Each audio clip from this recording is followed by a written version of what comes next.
Picture what you already know about a medieval kingdom. Stone walls stretching to the horizon, great halls lit by fire, lords wrapped in wool and iron, power that felt like it would last forever. That image was built for you very deliberately. The real picture is harder than history taught you.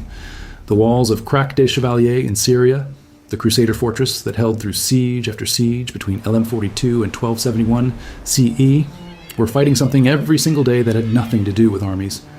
Not the Saracen forces camped outside the walls, not the plague moving through the garrison, not the slow collapse of the supply lines from the coast, the water, rain working into mortar joints, winter pushing into hairline cracks and expanding them from the inside, the invisible, patient seep that could bring down in a decade what no army could touch in a century.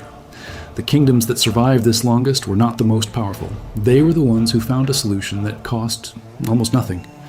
The average American homeowner pays between $600 and $1,400 on masonry ceiling and exterior wall repair every 3 to 5 years, according to cost estimates published by Angie in 2023. That bill assumes a solution that expires on schedule. Medieval engineers paid nothing. There is one specific decision the masons at Crac des Chevaliers made that turned a temporary surface treatment into something that survived 9 centuries of Syrian rain and heat without a repair crew. Not the stone type, not the mortar mixture. One decision. It is coming up. The global architectural coatings market, which includes the masonry sealants and waterproofing products sold to homeowners every season, was valued at over $75 billion annually, according to Grandview Research's 2022 industry report. That number requires your exterior walls to keep failing on a predictable schedule, not once a generation, every few years. An intact lime-washed wall cannot be invoiced.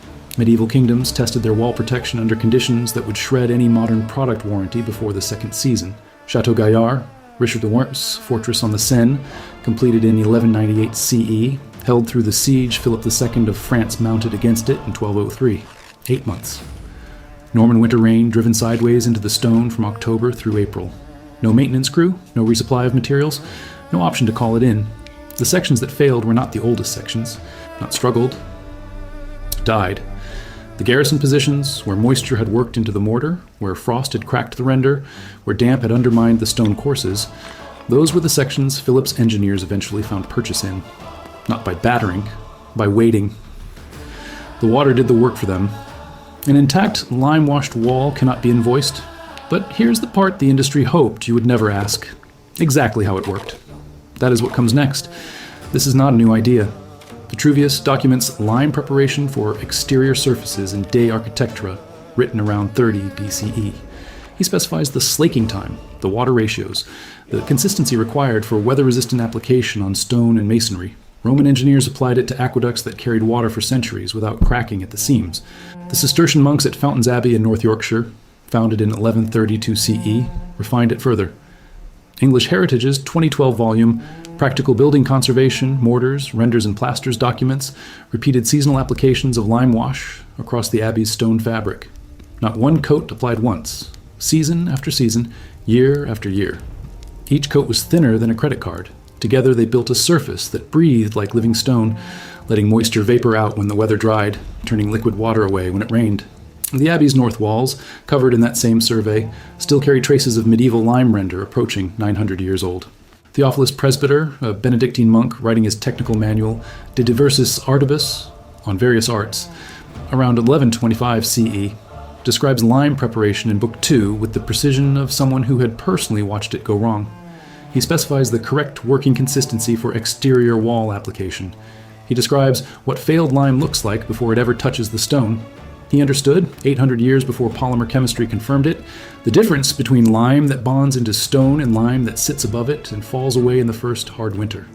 The difference is the same difference that separates a wall standing today from one that failed before the century was out. Then one industry made all of that inconvenient. Not wrong, inconvenient. Joseph Aston patented Portland cement in 1824. By the post-World War II building boom of the late 1940s and through the 1950s, Portland cement had become the default render for exterior stone across Britain and North America. The Society for the Protection of Ancient Buildings, founded by William Morris in 1877, documented exactly what came next. Their technical conservation notes, including published work by Dr. John Ashurst on lime and Portland cement and historic fabric, record how Portland cement, being harder than the natural stone it is applied over, traps moisture inside the wall instead of allowing it to breathe out. The moisture has nowhere to go. It finds the weakest point. The weakest point becomes the stone itself. The stone spalls. The wall cracks. You call someone to fix it. You cannot sell a subscription to a lime-washed castle wall. You can sell one to a bag of flexible polymer filler every single season. The billing cycle simply did not have room for free. What medieval engineers understood about water, stone, and breath, and what you are about to build for $3, starts with one physical principle, so simple it fits in a single sentence. Historic England maintains the National Register of Historic Buildings. As of their 2023 published figures, the register contains over 374,000 listed structures. The overwhelming majority of surviving medieval stone buildings in that register, as documented across English Heritage's Practical Building Conservation series, were originally protected by lime-based renders and washes. Every single one of them was built without a sealant invoice, without a bill, without a supplier, without a service contract. The lime that protected Fountains Abbey's walls through 4 centuries of active monastic use cost the Cistercian brothers the price of burning local limestone in kilns. They operated themselves on the River Skell. Not shipped in, not purchased. Burned on site, slaked on site, applied by the monks themselves as part of the regular working week. Medieval engineers paid nothing. The physics has not changed by a single variable since 1132 CE. It is operating in your stone right now, whether you use it or not. And almost nobody's using it. You have seen this your whole life and just never connected the dots. You know how a well-seasoned cast iron pan repels water without rusting? The surface becomes chemically indifferent to moisture because of what has been worked into it. Lime wash does the same thing to stone. When lime carbonates on a wall surface, it becomes slightly alkaline. Alkaline means chemically slippery to water at the level you cannot see. Rain hits it and moves off the face instead of moving into it. You know how whitewashed walls in old Mediterranean villages stay clean and do not grow mold even through wet winters? That is the alkalinity of the lime, the same property, doing exactly what the monks at Fountains Abbey counted on for 800 years. Same chemistry, same result. The color and the protection come from the same reaction. You know how an old stone barn wall sometimes feels almost waxy under your hand? Slightly smooth, slightly sealed, nothing you can name? That is carbonated lime. It absorbed carbon dioxide from the air around it and converted itself back into calcium carbonate, the same mineral that limestone is made of. The wall did not just protect itself, it repaired itself using air. Most people who try to replicate what medieval masons did get one step wrong. It is the first step, and the difference between that mistake and the correct approach is the difference between a wall that swallows the lime and shows nothing in 24 hours, and a wall that sheds rain without effort 40 years from now. Here is what you need. I want to be honest with you about every number. Hydrated lime, type S or type N. Construction grade, available in the masonry aisle at Home Depot or Lowe's. A 50-pound bag costs around $9. For one session, treating a wall section the size of a kitchen door, you will use about 1.5 pounds of lime. That is under 30 cents of material per session. 1 plastic bucket, you probably have one already. A wide masonry brush, 4 inches across, around $2 at any hardware store. Water from your tap. That is genuinely it. 1 bag of lime, used correctly, covers between 20 and 30 of those door-sized sections before it is gone. The $3 figure is per session, split across the bag's full working life. Here is the one thing most people get wrong. They apply lime wash to a dry wall. That sounds like the right instinct. Wet surfaces and coatings, everyone has seen that fail. But lime wash is not a coating. It does not sit on top of stone the way paint sits on drywall. It bonds into the stone by absorbing into the surface pores and then carbonating, converting from calcium hydroxide into calcium carbonate inside the first millimeter of the stone itself. The wall does not get covered. The wall gets changed. A dry wall absorbs lime wash so fast that the material disappears into the stone before it can set at the surface. You see nothing. You assume it failed. It did not fail. It went in too deep to do the job at the surface where the water actually hits. English Heritage's Practical Building Conservation volume on mortars documents this exact failure at several poorly maintained medieval structures. Lime applied to overly dry or heat-stressed stone surfaces, showing no lasting weather protection because the material was consumed by deep absorption rather than surface carbonation. The monks at Fountains Abbey did something different. They wetted the wall first. Wet the stone with plain water from a bucket or a low-pressure garden sprayer. Work 1 section at a time, roughly the size of a tabletop. You want the face of the stone visibly damp, not dripping. Press your open hand flat against the surface and pull it away. Your palm should come back slightly wet. That is the right level. If water is running down the face, wait 5 minutes and test again. If nothing transfers to your hand at all, wet it once more. Now as soon as mix the lime wash in your bucket. 1 part hydrated lime to 10 parts water. Stir for a full 2 minutes. The consistency should look like watered down whole milk. It's not cream, not water, milk. Hold a loaded brush above the bucket and let it drip back in. A thin, steady stream means the ratio is correct. If it falls in blobs, add more water. If it runs off almost clear, add more lime. Theophilus Presbyter identifies thin, fluid application in Book 2 of De Diversis Artibus as the correct method for exterior stone. He specifically distinguishes it from the thicker plaster preparation he describes for interior surfaces. He understood the difference. Your mix should too. Load the brush generously and push the lime wash into the stone surface. The motion is closer to scrubbing than painting. You are not laying material on top. You are working it into the texture. Push the bristles into the mortar joints. Push them into the grain of the stone face. Cover the full section. Apply the first coat. Then stop. This is where most attempts fail the second time. The instinct is to apply a second coat immediately while the first is still wet and the brush is still loaded. Lime carbonation is a chemical reaction with carbon dioxide in the air. A wet second coat seals the first coat off from the air before that reaction can happen. The first coat cannot cure. You end up with a thick, unstable layer that does nothing and falls away in the first freeze. The next step is the one most people skip. It is also the one that made the difference between a fortification that held through 8 months of Philip II's siege at Chateau Gaillard in 1203, and one that did not survive the winter. Here is what it looks like. Oh wait, minimum 4 hours between coats in dry weather, minimum 6 in humid air. The test is not a clock. Press the pad of one finger gently onto the dried surface. If chalk transfers to your fingertip, it is not ready. If the surface feels dry and firm and nothing comes away, it is ready. That is the only test that matters. Clocks lie, your fingertip does not. Apply the second coat the same way. Same milk white consistency, same scrubbing action into the damp stone surface, same section by section approach.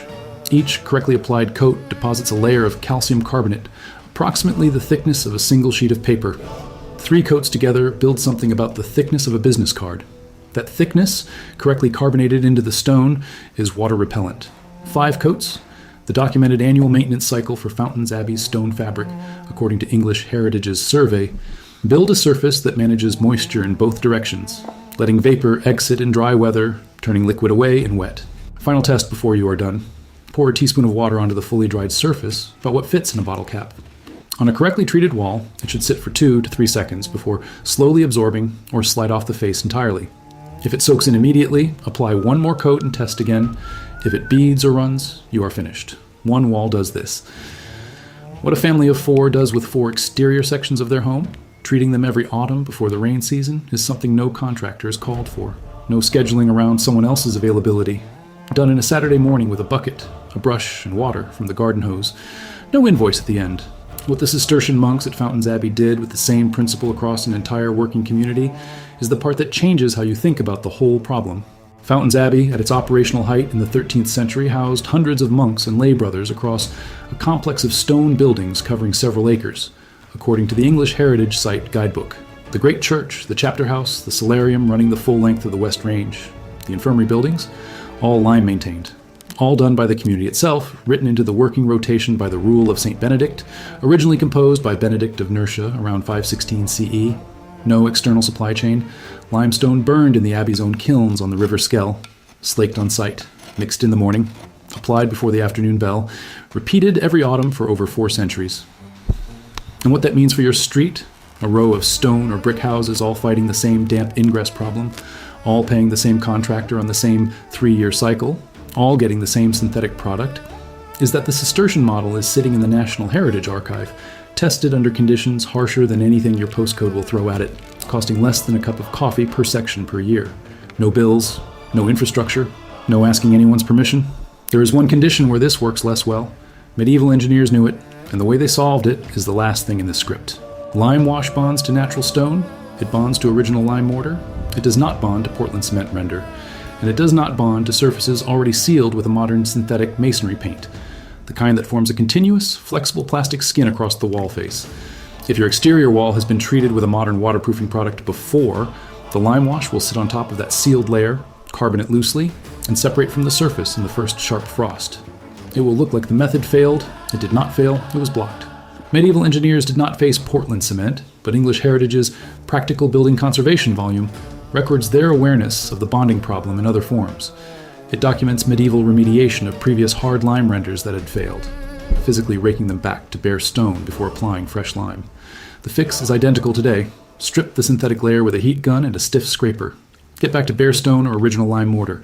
Once you're at that surface, everything described in this script applies exactly as stated. If you're not sure what is on your wall, the water test answers it before you open the lime bag. Pour the amount of water that fills a shot glass onto the wall face. Natural stone and old lime mortar absorb it within 30 seconds. It disappears into the surface. A synthetic coated wall holds it on the face like water on a waxed car hood. If it absorbs, you are ready to begin. If it sits and beads, strip first. The walls of Fountains Abbey have been standing in the North Yorkshire Reign since 1132 CE, dissolved by Henry VIII in 1539, left without a roof, open to weather, stripped of timber and lead for 3 centuries with no maintenance of any kind. And the stone is still there. Not because someone preserved it, because the physics doesn't expire. The monks who built those walls did not know the phrase calcium carbonate. They had no chemistry vocabulary for what happened when lime met the air and turned back into stone. They knew that limestone burned to powder, mixed with water, pushed into wet stone with a brush, turned the surface hard and white, and shed the rain. They were right. The north walls of Fountains Abbey still carbonate when it rains, still breathe when it dries, still do what they have done since a Cistercian brother climbed a timber scaffold on the River Skell in the 12th century with a bucket and a wide brush, and did exactly what you just did. What you built does the same thing. I don't know what brought you here. It doesn't matter. It works either way.